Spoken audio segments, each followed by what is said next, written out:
မင်္ဂလာပါပြိတ္တကြီးရေမင်္ဂလာပါအမှန်ဒီနေ့ရလေးကျမကဖျားပေါ့နော်ဒီညမင်းပြည့်တော်ဝင်စေဒီဒီယိုဝင်တာက9ရက်အတိတ်ထံပြီးသွားပြီရှင်နော်အဲ့ဒီအတိတ်ထံကိုပြီးသွားတဲ့အခါကျတော့ကျမကဒါဟိုပါပေါ့နော်ဈေးကွက်နဲ့ပဲသွားတာဆိုတဲ့အခါကျဈေးကွက်ကိုကျမကြည့်လိုက်တဲ့အချိန်မှာဒီဒသမ35ကျက်ရဲ့ဒသမ3ည1.3ညရဲ့ထွက်တာထွက်တဲ့ခါကျတော့ကျမကအဲ့မှာYouTube ကြည့်တဲ့သူတွေဆိုလို့ရှိရင်တော့သိမှာပေါ့နော်ကျမဒုတိယဈေးကွက်ကိုပို့တိုက်တယ်လို့ဘာလို့လဲဆိုတော့အဲ့ဒုတိယဈေးကွက်က तू က1.3ည68ကျက်အပူးခွေပေါ့နော်ပူးခွေပေါ့အဲ့ဒီဟာလေးကထွက်တာဗျာနော်ဒါ YouTube ကြည့်တဲ့လူတွေဆိုရင်သိမယ်ဒါကျမရဲ့ဒိဋ္ဌံကလည်းအောင်မြင်သွားတာပေါ့နော်အဲ့တော့ကျမ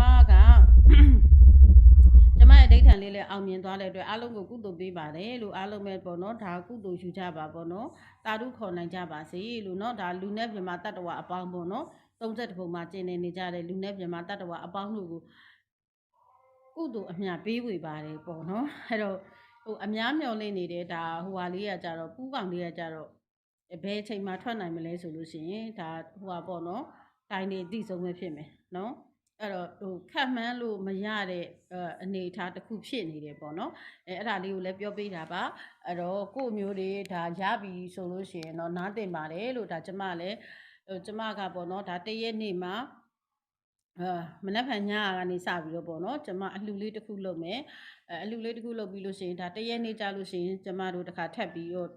တစ်ခါပေါ့နော်အလှတစ်ခုထပ်ရှိတယ်ပေါ့နော်အဲ့ဒါလေးကိုပြောပြတာပါအားလုံးပဲကို့မျိုးတွေစိတ်ချမ်းသာကိုကျမ်းမှာရှိကြပါစေ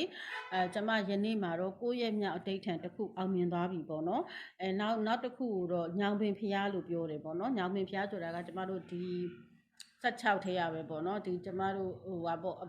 ကျမတို့နဲ့ဆိုလမ်းလျှောက်သွားလို့ရှိရင်အနီးလေးပဲပေါ့နော်အဲ့ဒီဖျားကိုဝင်ရမှာဖြစ်ပါတယ်ပေါ့နော်ကျမကဖျားတဆူနဲ့တဆူဆိုလို့ရှိရင်သူကချိတ်ဆက်နေတာပေါ့နော်ကိုကဒီဖျားကိုဝင်ကျင်နေ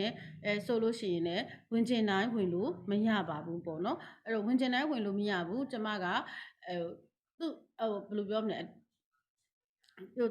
ပေးတဲ့ဖျားကိုပေါ့နော်ချပေးတဲ့ဖျားကိုပဲကျမကဝင်ရတာဖြစ်ပါတယ်လို့နော်အဲ့ဒါလေးကိုပြောပြတာပါโอเคပါကဲကို့အမျိုးတွေစိတ်ချမ်းသာကိုကျမ်းမှာရှိကြပါစေအားလုံးပဲလက်လာပါရှင်လန်းကြပါစေနှစ်သိမ့်မှာစပြီပေါ့နော်2020မှာစပြီစီးပွားရေးလက်လာပါတွေအားလုံးအဆင်ပြေချောမွေ့နိုင်ကြပါစေရှင်အားလုံးကိုချစ်ပါတယ်ဘိုင်းမိုင်ပါရှင်ဘိုင်းမိုင်ပါအားလုံးစိတ်ချမ်းသာကိုကျမ်းမှာရှိကြပါစေရှင်